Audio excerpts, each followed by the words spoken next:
Hello friends, आज recipe दही कड़ी तो समस्त को पसंद, मत भी बहुत भल लगे। आउ स्पेशली शीत दिनिया दही कड़ी, शीत दिन में दही कड़ी बनइले ताकू गोटे दिन रखिदेवे फ्रिज रे, ता पर दिन खाइबे तार टेस्ट आउरी एनहांस हो।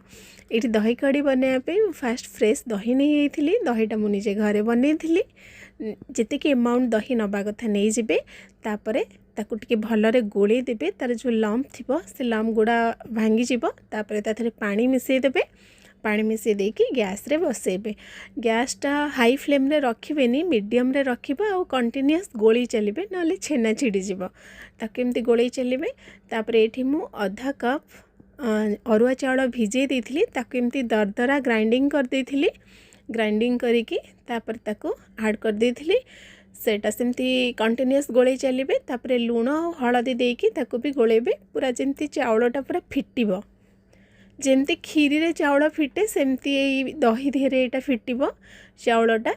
ता सहित मुझे ऐड करी बेसनर पकुड़ी। ये खाली बेसन, लूण, लंका गुंड, हलदी टिके गोलेकी एमती छोट छोट पकुड़ी छाणी देइथिली। पियाज फियाज किछि पड़ी नथिला, ताकू ऐड कर देइथिली। सेटा चाउलटा खोली गला परे ये बेसन पकुड़ी के ऐड कर देइथिली। एटा ऑप्शनल, आपण चाहिले पकेई परिबे, नहले प्लेन भी सेमती करि परिबे। देखंतु एबे पूरा हेई गलानी।